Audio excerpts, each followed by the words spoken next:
Pakistan Tehreek Insaf additional secretary general Pakistan Firdous Shamim Naqvi صاحب سے کہ وہ اپنے خیالات کا اظہار کریں۔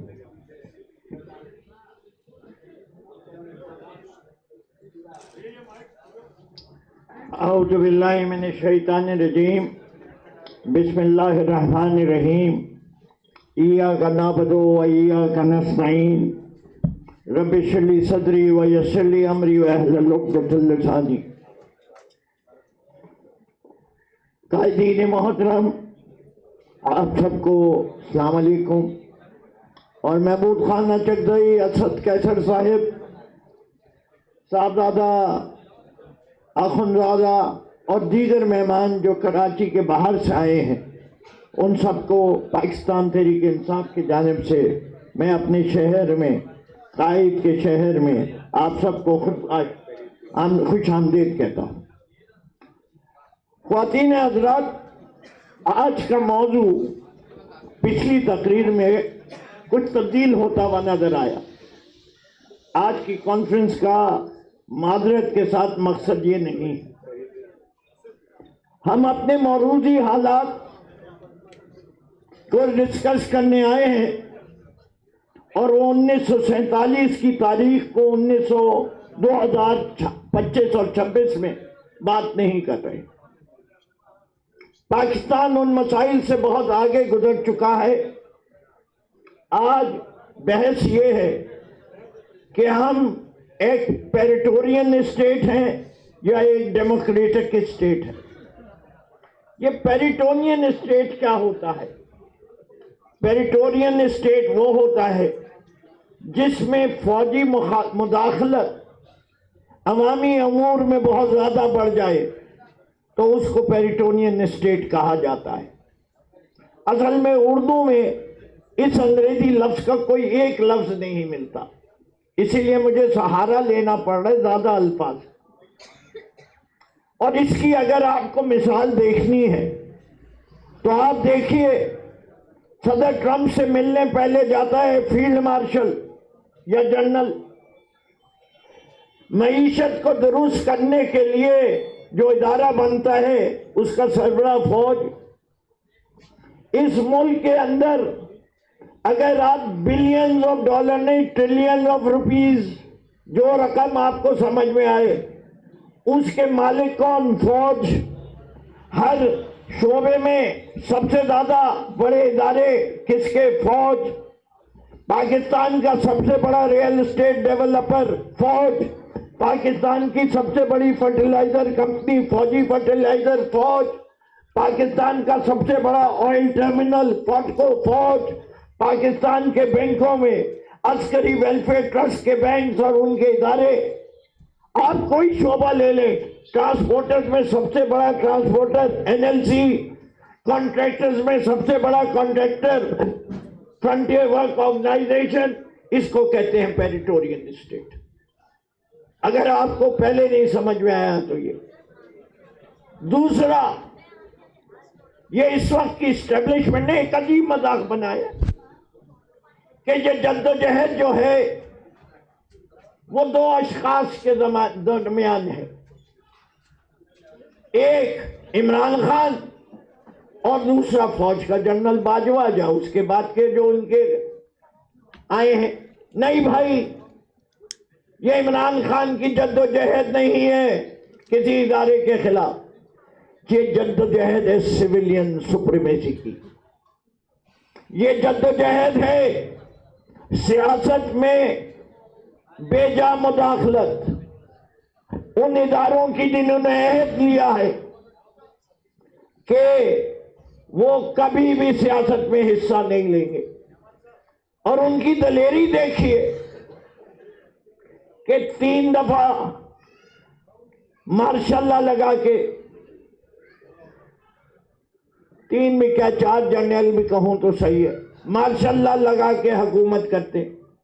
اپنے نوجوانوں کی یادداشت کے لیے ایوب خان 10 سال سے زیادہ، یحییٰ خان 3 سال سے زیادہ، ضیاء الحق 10 سال سے زیادہ، مشرف 10 سال سے زیادہ۔ یہ تو ہوا ڈائریکٹ رول۔ اور انڈائریکٹ رول، وہ تو 1951 کے بعد سے اس ملک میں انڈائریکٹ رول ہے ہی نہیں کا، اسی لیے تو ہم اسے پیریٹونین اسٹیٹ کہہ رہے۔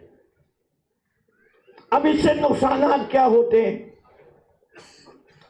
اس سے عوام کی رائے سلب ہو جاتی ہے، جمہوریت کا خاتمہ ہو جاتا ہے۔ ہم نے اپنے لیے راستہ چنا ہے کہ ہمارے حاکم وہ ہوں گے جن کو عوام ووٹ دیں گے۔ آج آپ دیکھیے کہ جتنے الیکشن ہوئے، ہر الیکشن کے بعد دھاندلی دھاندلی دھاندلی۔ ہمارا دور پی ٹی آئی کا دور 3.5 سال کا۔ ارے بھائی، اس جمہوریت کو مضبوط کرنے کے لیے یہ باقی جماعتیں، پاکستان مسلم لیگ، پاکستان بننے سے پہلے کی جماعت، پاکستان بنانے والی جماعت، قائد اعظم کی بنائی ہوئی جماعت، وہ قائد اعظم کے فرمودات کو اپنی ردی کی ٹوکری میں ڈال چکی ہے ابھی تک۔ کیا اس کو پاکستان مسلم لیگ کہنا بھی چاہیے؟ کیا یہ قائد اعظم کے اقوال کی عکاسی کرتی ہے؟ نہیں کرتی۔ اسے قائد اعظم نے سب سے پہلے جو بات کہی اس نظام کے لیے کہ فوج جو ہے وہ پارلیمنٹ کے تحت ہوگی، حکومت کے تحت ہوگی، ماتحت ہوگی، تحت نہیں ماتحت ہوگی۔ ماتحت کا تو مطلب سمجھتے ہیں نا، زیر نگرانی۔ سویلین سپریمیسی یہ ہے کہ chief of army staff will be under the defence minister and defence secretary. کہاں ہے یہ؟ نظر آ رہا ہے؟ اس کے معنی پاکستان مسلم لیگ یقین نہیں رکھتی۔ ارے بھائی، جو کہتے تھے کہ طاقت کا سرچشمہ عوام ہے، سپریمیسی آف دا پیپل، آج جس شہر میں ہم بیٹھے ہوئے ہیں، اور حلیم عادل شیخ صاحب نے بھی اور زبیر صاحب نے بھی ذکر کیا، کیا آج اس شہر سے جو نمائندے گئے ہیں وہ عوام کی مرضی کے لوگ گئے ہیں؟ یہ بگاڑ کون لایا؟ یہ بار بار بگاڑ کون لاتا ہے اس نظام میں؟ یہ R T S system fail کون کرتا ہے؟ یہ آر او کا نظام کس نے بگاڑا؟ اور یہ فارم 47 کس نے بنائے؟ اگر آپ ہر بار دیکھتے جائیں گے اور جائیں گے تو آپ کو ایک ہی ادارے کی طرف انگلی جائے گی۔ مانا کہ ہم پہ بھی یہ الزام آتا ہے کہ ہم نے بھی فوج سے کہا کہ ہم 1 پیج پہ تھے۔ بھائی، ہم تو ارادتاً گئے تھے کہ پہلے ان کے ساتھ 1 پیج پہ ہوں گے، پھر ان کو راہ راست پہ لانے کی کوشش کریں گے۔ اور جیسے ہی ہم نے ان کو راہ راست پہ لانے کی کوشش کی، جہاں سے مشہور عمران باجوہ سپریشن ہوئی، جب اس کو ایکسٹینشن نہیں دی تو پیپلز پارٹی نے ہاتھ ملا کے سندھ ہاؤس میں جو ڈرامہ رچایا، وہ آپ کی آنکھوں سے اوجھل تو نہیں ہونا چاہیے۔ اب یہ کیسے ممکن ہے؟ عامر ریاض صاحب نے بالکل صحیح سوال اٹھایا ہے۔ آپ ان سے گفتگو کریں گے جنہوں نے اس نظام میں بگاڑنا ہے، جان بوجھ کے ہاتھ ملا کے بگاڑ لیے، جو کہ انہی نے لفظ استعمال کیا تھا، میں دوسرا لفظ بھی استعمال کر دیتا ہوں، جو بڑے ادارے کی پخ ہے۔ پخ بھی وہی چیز ہوتی ہے جو بڑا، ویسے تو عام طور پہ آپ نے دیکھا ہے نا کہ انڈر ٹریننگ ڈونکی بھی ایک ہوتا ہے، اس کو بھی پخ کہا جاتا ہے، پھلترو بھی کہا جاتا ہے۔ پھلترو کی بھی تاریخ وہی ہے، بندوق کے ساتھ جو نلی صاف کرنے کی ہوتی تھی، جس کے لیے سارجنٹ کمانڈ دیتا تھا پول تھرو، تو وہ ہمارا سولجر کہتا تھا، کیونکہ اسے پتا نہیں تھا کہ اس کو کیا کہا جاتا ہے، اس برش کو، اسے پتا تھا کہ یہ بندوق کے ساتھ رکھنا ضروری ہے ورنہ سزا ہو جائے گی، تو وہ پھل تھرو ہو گیا۔ تو یہ جماعتیں بھی پھل تھرو ہیں اس بڑی بندوق کی۔ بھائی، ان سے کیا بات کی جائے؟ صحیح ہے، جب پی ٹی آئی یہ اسٹینس لیتی ہے تو کہتے ہیں ہم غیر جمہوری ہو گئے. بھائی آپ کون سے جمہوریت پسند ہیں؟ فارم 47 پہ آ کے آپ میں سے کسی کی ہمت ہوئی؟ میں سلام کرتا ہوں جماعت اسلامی کے امیر کو، انکار کر دیا کہ میں نہیں بیٹھوں گا اس کرسی پہ. یہ تحریک انصاف جیتی، اسے کہتے ہیں اصولی سیاست. ہمارے ان سے بے تحاشا اختلافات ہوں گے لیکن سیاست میں بھی اصول ہوتے ہیں. آج ہم اس محفل میں جمہوریت کی بحالی کے لیے بیٹھے ہیں. جب کوئی اسٹیٹ کوارجن کے ذریعے، ظلم و استبداد کے ذریعے جمہوریت اپنی رٹ قائم کرتا ہے تو پہلے ہی شکست خوردا ہے. ایک اسٹیٹ کامیاب ہوتا ہے، وہ ریاست کامیاب ہوتی ہے جس کی حکومت عوام کی منشا کی عکاسی کرتی ہے.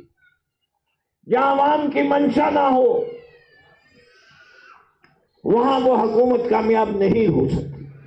آج ہماری جدوجہد عوام کی منشا کے لیے، کی بالادستی کے لیے.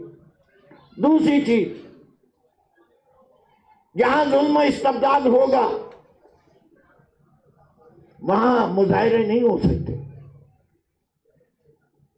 سیاسی جماعتوں کا کام یہ نہیں ہے کہ لوگوں کو سڑکوں پہ نکالیں اور ان سے کہیں کہ تم اپنی جانوں کا نذرانہ دے دو.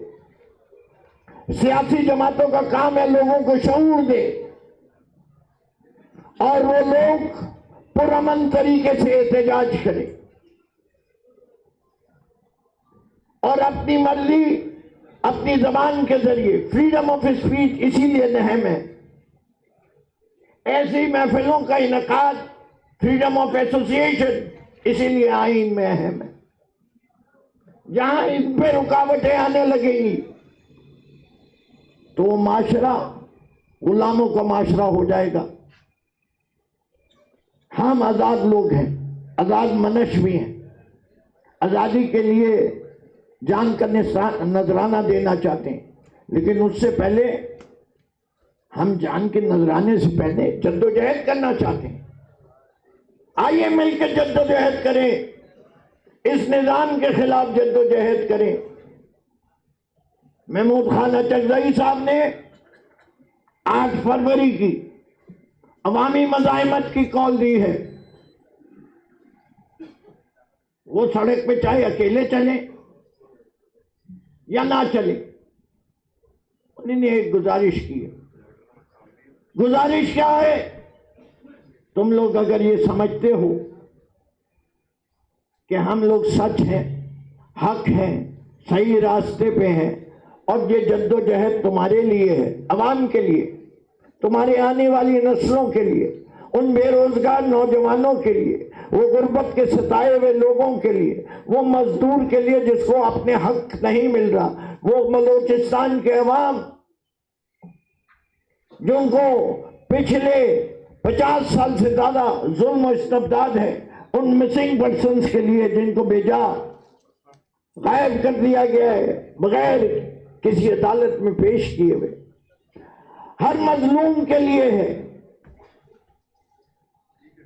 تو آؤ تم بھی مظلوموں کا ساتھ دو. ملک کے انصاف چاہتے ہو، عدالتی نظام چاہتے ہو، سپریمیسی آف لا چاہتے ہو، آزاد عدلیہ چاہتے ہو، ایکوٹیبل جسٹس چاہتے ہو، تو آؤ 8 فروری کو ساتھ دو. گھر سے باہر نہ نکلو، اور جو نکلو تو دکانوں میں خریداری نہ کرو. بسوں والوں، رکشہ والوں، ٹیکسی والوں، یہ تمہارا بھی ملک ہے. معیشت تباہ ہوتی جا رہی ہے، تمہارے حالات خراب سے خراب تر ہوتے جا رہے ہیں. اگر تم آواز نہیں بلند کرو گے تو یہ درست بھی نہیں ہوں گے. مشہور اردو کی کہاوت ہے، اگر ماں دودھ بھی نہیں پلاتی جب بچہ روتا نہیں ہے تو آپ کو اپنے احتجاج کا اظہار تو کرنا ہے. آج نہیں کرو گے، ساتھ ہوگے تو کل کرو گے. اس کے حالات اچھائی کی طرف نہیں جا رہے، برائی کی طرف جا رہے. انگریزی میں کہتے ہیں وی آر گوئنگ ساؤتھ. جب ہم ساؤتھ یعنی نیچے کی طرف جا رہے ہیں تو سہارا کیسے دیا جائے؟ عوام کو یہ کہنا پڑے گا ایسی حکومتیں نامنظور. کراؤ الیکشن دوبارہ، منصفانہ الیکشن کراؤ، اور ایسا الیکشن ہونا چاہیے جس میں کوئی مداخلت نہیں ہو. دو ایک ٹائم ٹیبل، بہت ہو گیا یہ مذاق. یہ 8 فروری اور 9 فروری کے درمیان فارم 47 نامنظور ہے. یہ ہے ہمارا مطالبہ، اور ہمارا مطالبہ ہے، ہمیں پتا ہے کہ ہم ایک سیکیورٹی اسٹیٹ ہے، لیکن ہم ایک ہارڈ اسٹیٹ بننے کو تیار نہیں ہیں. ہمیں پتا ہے کہ ایک دن کے اندر یہ نیا سوشل کانٹریکٹ امپلیمنٹ نہیں ہو سکتا، جس کے لحاظ سے انسٹیٹیوشن جو ہے وہ بالکل آئین کے مطابق آ جائے، لیکن ٹائم فریم ہمارے ساتھ حقیقی الیکٹڈ نمائندوں کے ساتھ طے کرو. آئین کی بالادستی وقت کی ضرورت ہے، اور وہ آئین جو 26ویں اور 27ویں ترمیم اس کا حصہ نہ ہو. ہم اس آئین کی بات کریں. جب تک عدالتیں آزاد نہیں ہوں گی، اس ملک کے اندر انصاف نہیں ہوگا، اور جدھر انصاف نہیں ہوتا وہاں ظلم ہوتا ہے. ہم ظلم کے خاتمے کے لیے کھڑے ہیں. بہت بہت شکریہ.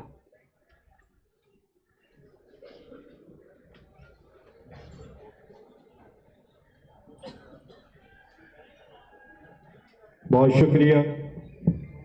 معزز خواتین و حضرات، خیالات کا اظہار جاری ہے اور جاری رہے گا.